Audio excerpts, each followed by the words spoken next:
ఓం శాంతి. ఈరోజు Murali date 1 October 2025. బాబా చెప్తున్నారు, మధురమైన పిల్లలు, ప్రతిరోజు మీ రాత్రి పగలు యొక్క చాట్ తీయండి.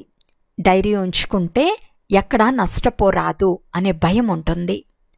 ప్రశ్న: కల్పకృతపు భాగ్యశాలి పిల్లలకు తండ్రి చెప్పే ఏ విషయం వెంటనే టచ్ అవుతుంది?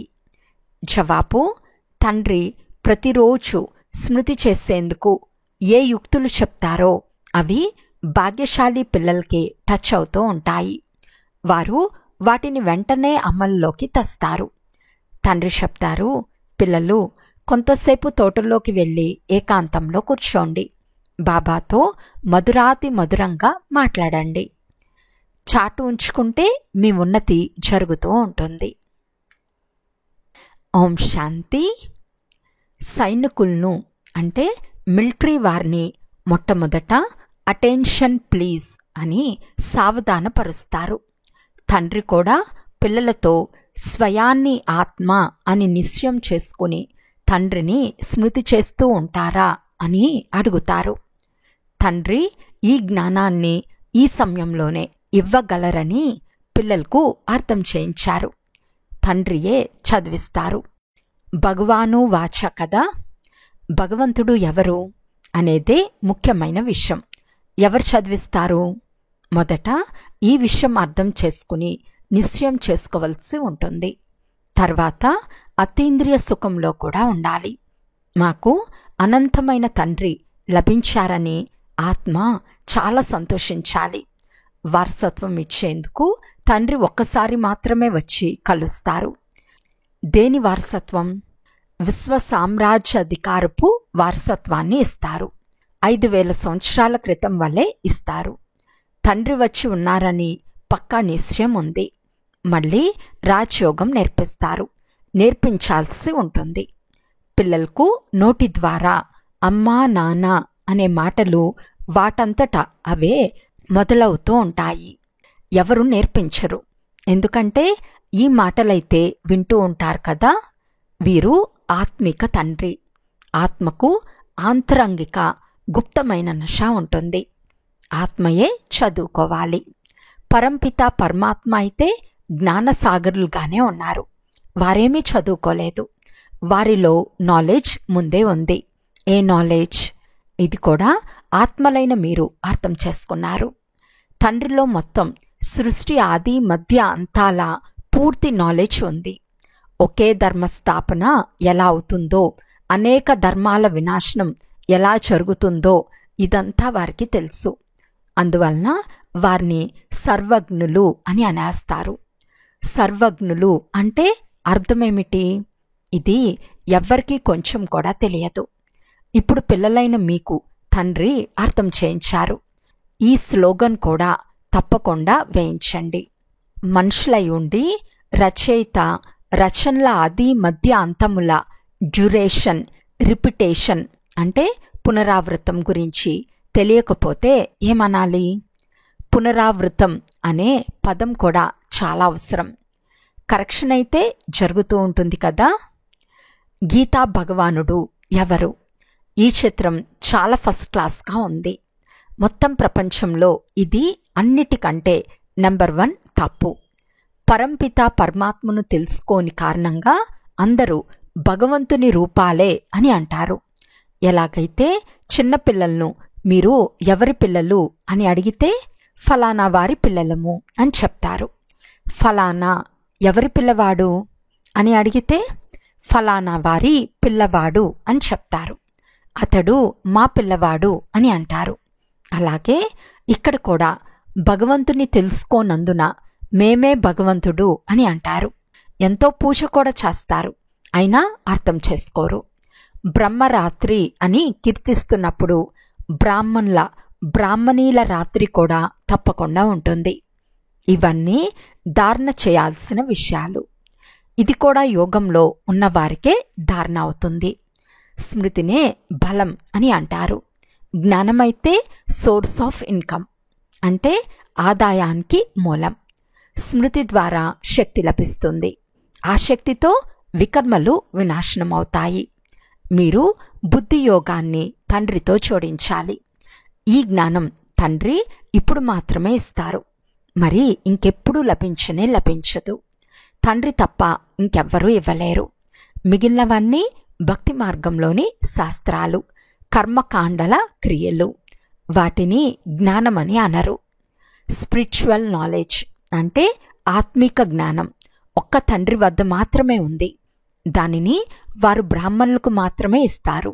ఇంకెవ్వరి వద్ద స్పిరిచువల్ నాలెడ్జ్ ఉండదు. ప్రపంచంలో ఎన్ని ధర్మాలు, మఠాలు, సాంప్రదాయాలు ఉన్నాయి? ఎన్ని మతాలు ఉన్నాయి? పిల్లలకు అర్థం చేయించటంలో ఎంతో శ్రమ కలుగుతుంది. ఎన్నో తుఫాన్లు వస్తాయి. నా నావను తీరానికి చేర్చు అని కూడా పాడతారు. అందరి నావలు ఆవలికి వెళ్ళలేవు. కొందరివి మునిగిపోతాయి కూడా, కొందరివి నిలిచిపోతాయి. 2-3 సంవత్సరాలు గడిచినా కొంతమంది నావల్ల జాడే ఉండదు. కొన్నైతే ముక్కలు ముక్కలు అయిపోతాయి, కొన్ని అక్కడే నిలబడిపోతాయి. ఇందులో శ్రమ చాలా ఉంది. ఆర్టిఫిషియల్ అంటే కృత్రిమమైన యోగాలు కూడా ఎన్నో వెలువడ్డాయి. ఎన్ని యోగా ఆశ్రమాలు ఉన్నాయి? ఆత్మిక యోగా ఆశ్రమం ఏది ఉండచాలదు. తండ్రి వచ్చి ఆత్మలకు ఆత్మిక యోగం నేర్పిస్తారు. ఇది చాలా సహజ యోగం అని బాబా చెప్తారు. దీనంత సులభమైనది ఇంకేదీ లేదు. ఆత్మయే శరీరంలోకి వచ్చి పాత్రను అభినయిస్తుంది. మ్యాక్సిమం 84 జన్మలు ఉంటాయి. మిగిలిన వారికి తక్కువలో తక్కువ అవుతూ ఉంటాయి. ఈ విషయాలు కూడా పిల్లలైన మీలో కొందరి బుద్ధిలోనే ఉన్నాయి. బుద్ధిలో ధారణ చాలా కష్టంగా అవుతుంది. మొదట మాట తండ్రి అర్థం చేయిస్తారు. ఎక్కడికి వెళ్ళినా మొట్టమొదట తండ్రి పరిచయం ఇవ్వండి. తండ్రి పరిచయం ఎలా ఇవ్వాలి? అందుకు కూడా యుక్తులు రచింపబడతాయి. వారికి నిశ్చయం ఏర్పడినప్పుడు తండ్రి సత్యమని అర్థం చేసుకుంటారు. తండ్రి తప్పకుండా సత్యమైన మాటలే చెప్తూ ఉండవచ్చు అని భావిస్తారు. ఇందులో సంశయం రాకూడదు. తండ్రి అయితే సత్యం అని అర్థం చేసుకుంటారు. స్మృతిలోనే శ్రమ ఉంది. స్మృతిలో మాయ ప్రతికూలం చేస్తుంది, అంటే అపోజిషన్ చేస్తుంది. గడియ గడియ స్మృతిని మర్పింపచేస్తుంది. అందుకే తండ్రి చార్ట్ రాయండి అని అంటారు. అప్పుడు ఎవరెవరు ఎంత స్మృతి చేస్తారో తండ్రి కూడా చూస్తారు. 25% అంటే 25% మంది కూడా చాట్ ఉంచరు. కొంతమంది మేము రోజంతా స్మృతిలోనే ఉంటామని అంటారు. ఇదైతే చాలా కష్టమని బాబా అంటారు. బంధనాల్లో ఉండే మాతలు ఎవరైతే దెబ్బలు తింటూ ఉంటారో వారు రాత్రింబవలు బాబా మేము ఈ సంబంధికుల నుండి ఎప్పుడు విడుదలవుతాము అంటూ స్మృతిలో ఉండవచ్చు. బాబా మేము బంధనం నుండి ఎలా విడుదలవ్వాలి అని ఆత్మ బాధపడుతుంది. ఒకవేళ ఎవరైనా చాలా స్మృతిలో ఉంటే బాబాకు చాట్ పంపిస్తారు. రోజు రాత్రికి పద్దుల చిట్టా తీయండి, డైరీ రాయండి అని డైరెక్షన్ లభిస్తుంది. డైరీ ఉంచుకుంటే మాకే నష్టం కలగటం లేదు కదా.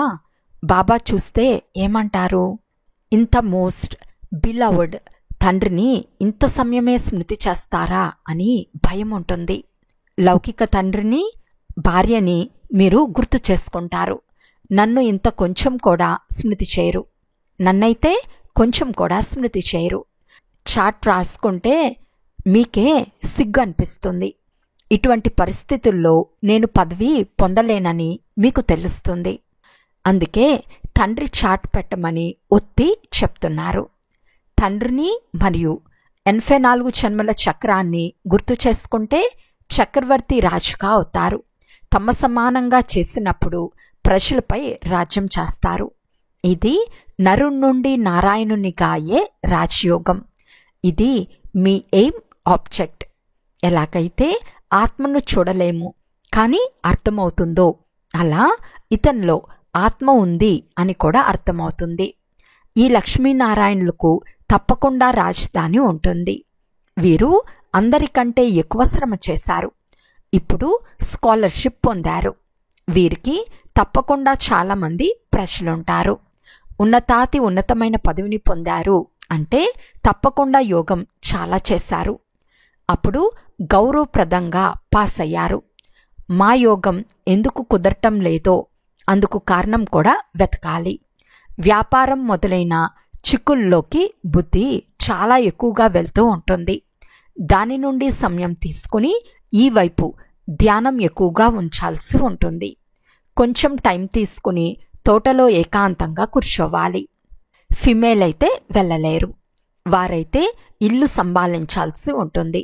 పురుషులకు సులభం. కల్పకృతపు భాగ్యశాలి పిల్లలకే ఇది టచ్ అవుతుంది. ఇది చాలా మంచి చదువు. పోతే ప్రతి ఒక్కరి బుద్ధి ఎవరి బుద్ధి వారిది. ఎలాగైనా తండ్రి నుండి వారసత్వం తీసుకోవాలి. తండ్రి అన్ని ఆదేశాలు ఇస్తారు. చేయటమైతే పిల్లలే చేయాలి. తండ్రి డైరెక్షన్లు జనరల్గా ఇస్తారు. ఒక్కొక్కరు పర్సనల్గా వచ్చి అడిగినా వారికి సలహా ఇస్తారు. తీర్థస్థానాలలో ఎత్తైన పర్వతాల పైకి వెళ్ళినప్పుడైతే మార్గదర్శకులు అంటే గైడ్స్ అప్రమత్తం చేస్తూ ఉంటారు. చాలా కష్టపడి వెళ్తారు. పిల్లలైన మీకైతే తండ్రి చాలా సహజ యుక్తులు చెప్తారు. తండ్రిని స్మృతి చేయాలి. శారీర భ్రాంతిని నశింపచేయాలి. తండ్రి చెప్తారు, నన్ను స్మృతి చేయండి. తండ్రి వచ్చి నాలెడ్జ్ ఇచ్చి వెళ్ళిపోతారు. ఆత్మ వంటి వేగవంతమైన రాకెట్ ఇంకేదీ ఉండదు. వారు మూన్ మొదలైన వాటిపైకి వెళ్లేందుకు ఎంత టైం వేస్ట్ చేస్తారు? ఇది కూడా డ్రామాలో రచింపబడి ఉంది. ఈ సైన్స్ టెక్నాలజీ కూడా వినాశనంలో సహాయం చేస్తుంది. అది సైన్స్, మీది సైలెన్స్. స్వయాన్ని ఆత్మగా భావించి తండ్రిని స్మృతి చేయాలి. ఇది డెడ్ సైలెన్స్. నేను ఆత్మను, శరీరం నుండి వేరుగా ఉన్నాను. ఈ శరీరం పాత చెప్పు, సర్పం, తాబేలు వంటి ఉదాహరణలు కూడా మీ కొరకే. మీరే పురుగులు వంటి మనుషులను బూబూ చేసి మనుషుల నుండి దేవతలుగా తయారు చేస్తారు. విషయసాగరం నుండి క్షీరసాగరంలోకి తీసుకువెళ్ళటం మీ పని. సన్యాసులు చేసే ఈ యజ్ఞ తాపాదులు ఏవి మీరు చేయవలసిన అవసరం లేదు. భక్తి మరియు జ్ఞాన మార్గాలు గృహస్థుల కొరకే. సన్యాసులైతే సత్యోగానికి వచ్చేదే లేదు. ఈ విషయాలు వారికేం తెలుసు? ఈ నివృత్తి మార్గం వారి పాత్ర కూడా డ్రామాలో అలాగే ఉంది. ఎవరైతే పూర్తి 84 జన్మలు తీసుకుంటారో వారే డ్రామా అనుసారంగా ఇక్కడికి వస్తూ ఉంటారు. ఇందులో కూడా నెంబర్ వార్గా వెలువడుతూ ఉంటారు. మాయ చాలా శక్తివంతమైనది. కనులు చాలా క్రిమినల్. జ్ఞాన 3వ నేత్రం లభించటంతో కనులు సివిల్గా అంటే పవిత్రంగా అవుతాయి. మరలా అర్ధకల్పం పాటు ఎప్పుడూ క్రిమినల్గా అవ్వవు. కనులు చాలా మోసగిస్తాయి. మీరు తండ్రిని ఎంతగా స్మృతి చేస్తారో కర్మేంద్రియాలు అంత శీతలమవుతాయి. 21 జన్మల పాటు కర్మేంద్రియాలు చంచలం అవ్వవు. అక్కడ కర్మేంద్రియాల్లో చంచలత ఉండదు. అన్ని కర్మేంద్రియాలు శాంతిగా సతోగుణం గలవిగా ఉంటాయి. దేహాభిమానం తర్వాతే అన్ని దుర్గుణాలు వచ్చేస్తాయి. తండ్రి మిమ్మల్ని దేహీ అభిమానులుగా తయారు చేస్తారు. అర్ధకల్పానికి సరిపడినంత వారసత్వం మీకు లభిస్తుంది. ఎవరంత శ్రమ చేస్తారో అంత ఉన్నత పదవి పొందుతారు. దేహీ అభిమానులుగా అయ్యే శ్రమ చేయాలి. తర్వాత కర్మేంద్రియాలు మోసం చేయవు. చివరి వరకు యుద్ధం నడుస్తూనే ఉంటుంది. కర్మాతీత అవస్థ పొందినప్పుడు ఆ యుద్ధం కూడా మొదలవుతుంది. రోజురోజుకు యుద్ధం మొదలవుతుందనే ధ్వని అవుతూ ఉంటుంది. మరణం గురించి భయపడతారు. ఈ జ్ఞానం అందరికీ ఉపయోగపడుతుందని తండ్రి చెప్తారు. కేవలం తండ్రి పరిచయం ఇవ్వాలి. ఆత్మలైన మనమంతా సోదరులము. అందరూ ఒకే తండ్రిని స్మృతి చేస్తారు. గాడ్ ఫాదర్ అని అంటారు. నేచర్ను గౌరవించేవారు కొందరుంటారు. కానీ గాడ్ అయితే ఉన్నారు కదా. ముక్తి జీవన్ముక్తుల కొరకు వారిని స్మృతి చేస్తారు. మోక్షమైతే లేనేలేదు. ప్రపంచ హిస్టరీ జాగ్రఫీ రిపీట్ అవ్వాలి. సత్యుగం ఉన్నప్పుడైతే భారత్ ఒక్కటే ఉండేదని బుద్ధి కూడా చెప్తుంది. మనుషులకైతే ఏమీ తెలియదు. ఈ లక్ష్మీనారాయణల రాజ్యం ఉండేది కదా, లక్షల సంవత్సరాల నాటి మాట అయ్యే వీలు లేదు. లక్షల సంవత్సరాలైతే జనసంఖ్య ఎంత పెరిగిపోతుంది? తండ్రి చెప్తారు, ఇప్పుడు కలియుగం పూర్తి అయి సత్యుగ స్థాపన జరుగుతోంది. వారు కలియుగం ఇంకా బాల్యావస్థలోనే ఉందని, ఆయువు ఇన్ని వేల సంవత్సరాలేనా అని అనుకుంటారు. కల్పం అంటే 5000 సంవత్సరాలే అని పిల్లలైన మీకు తెలుసు. భారతదేశంలోనే స్థాపన జరుగుతోంది.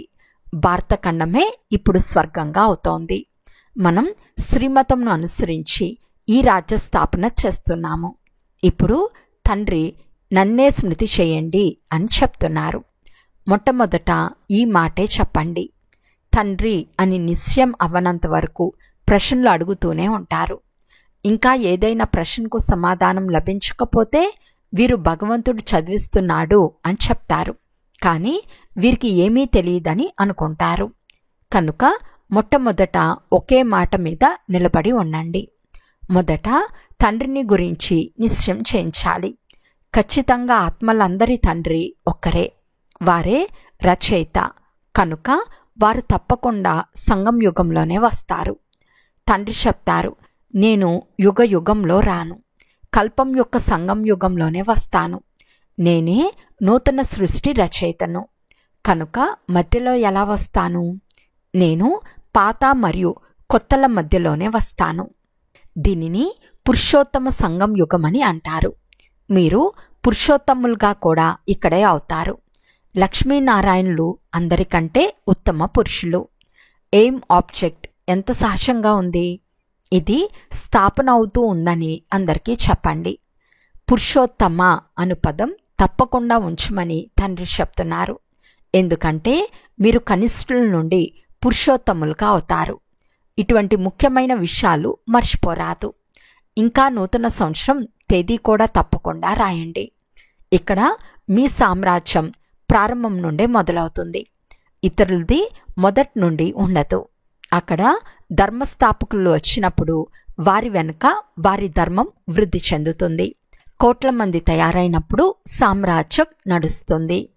మీకైతే సత్యుగం మొదటి నుండే సామ్రాజ్యం ఉంటుంది. సత్యుగంలో ఇంత సామ్రాజ్యం ఎక్కడి నుండి వచ్చిందో ఎవరి బుద్ధిలోకి రాదు. కలియుగం అంతంలో ఇన్ని అనేక ధర్మాలు ఉన్నాయి. మరి సత్యుగంలో ఒకే ధర్మం ఒకే రాజ్యం ఎలా అయింది? ఎన్ని వజ్రాలు రత్నాల మెహల్లు ఉన్నాయి. భారతదేశం ఎలా ఉండేదంటే దానిని ప్యారడైజ్ అని అనేవారు. ఇది 5000 సంవత్సరాల నాటి విషయం. లక్షల సంవత్సరాల లెక్క ఎక్కడి నుండి వచ్చింది? మనుషులు ఎంత తికమక పడిపోయారు. ఇప్పుడు వారికి ఎవరు అర్థం చేయించాలి? మేము అసురుల రాజ్యంలో ఉన్నామని అర్థం చేసుకోరు. దేవతలకు సర్వగుణ సంపన్నులు అని మహిమ ఉంది. వీరిలో పంచవికారాలు లేవు. ఎందుకంటే వీరు దేహీ అభిమానులు. అయితే తండ్రి చెప్తారు, ముఖ్యమైన విషయం స్మృతి. 84 జన్మలతో మీరు పతితంగా అయ్యారు. ఇప్పుడు మళ్ళీ పవిత్రంగా అవ్వాలి. ఇది డ్రామా చక్రం. అచ్చా, మధురాతి మధురమైన అపురూపమైన పిల్లలకు మాతాపిత బాప్దాదాల ప్రియస్మృతులు మరియు గుడ్ మార్నింగ్. ఆత్మిక పిల్లలకు ఆత్మిక తండ్రి నమస్తే. ఆత్మిక తండ్రికి ఆత్మిక పిల్లల యొక్క ప్రియస్మృతులు మరియు నమస్తే నమస్తే నమస్తే. ధారణ కొరకు ముఖ్య సారము. ఫస్ట్ పాయింట్, జ్ఞాన 3వ నేత్రాన్ని ధారణ చేసి తమ మోసపూరిత కనులను సివిల్గా అంటే పవిత్రంగా చేసుకోవాలి. స్మృతి ద్వారానే కర్మేంద్రియాలు శీతలంగా సతోగుణిగా అవుతాయి. కనుక ఇదే శ్రమ చేయాలి. సెకండ్ పాయింట్, వ్యాపారము మొదలైన వాటి నుండి సమయం కేటాయించి ఏకాంతంలో స్మృతితో కూర్చోవాలి. మా యోగం ఎందుకు కుదరటం లేదు అని కారణం వెతకాలి. చాట్ తప్పకుండా ఉంచాలి. ఈరోజు వరదానము. సహన శక్తి ద్వారా అవినాశి మరియు మధురమైన ఫలాన్ని ప్రాప్తి చేసుకునే సర్వుల స్నేహి భవ. సహనం చేయటం అంటే మరణించటం కాదు, కానీ అందరి హృదయాలలో స్నేహంతో జీవించటం. ఎటువంటి విరోధి అయినా రావణుని కంటే తీవ్రమైన వారిగా ఉన్నా ఒకసారి కాదు 10 సార్లు సహించాల్సి వచ్చినా గాని సహనశక్తి యొక్క ఫలం అవినాశిగా మరియు మధురంగా ఉంటుంది. కేవలం నేను ఇంత సహించును కనుక వీరు కూడా కొంత సహించని అనే భావన ఉంచుకోకండి. అల్పకాల ఫలం యొక్క భావన ఉంచుకోకండి. దయాభావన ఉంచండి. ఇదే సేవాభావం. సేవాభావం కలిగిన వారు అందరి బలహీనతలను ఇముడ్చుకుంటారు, వారిని ఎదిరించరు. స్లోగన్: జరిగిపోయిన దానిని మర్చిపోండి. జరిగిపోయిన విషయాల నుండి శిక్షణ తీసుకుని భవిష్యత్ కొరకు సదా సావధానంగా అంటే అప్రమత్తంగా ఉండండి. అవ్యక్త సూచన: స్వయం మరియు సర్వుల పట్ల మనసు ద్వారా యోగం యొక్క శక్తులను ప్రయోగించండి. ఎలాగైతే బాప్దాదాకు దయ కలుగుతుందో అలా పిల్లలైన మీరు కూడా మాస్టర్ దయాహృదయులుగా అయ్యి మీ మనసావృత్తితో వాయుమండలం ద్వారా ఆత్మలకు బాప్దాదా ద్వారా లభించిన శక్తులను ఇవ్వండి. కొంచెం సమయంలోనే మొత్తం విశ్వం యొక్క సేవ సంపన్నం చేయాలి అంటే, తత్వాల సహితంగా అందరినీ పావనంగా చేయాలి అంటే మనసు ద్వారా తీవ్ర వేగంతో సేవ చేయండి. యోగం యొక్క శక్తులను ప్రయోగించండి. అచ్చా. ఓం శాంతి.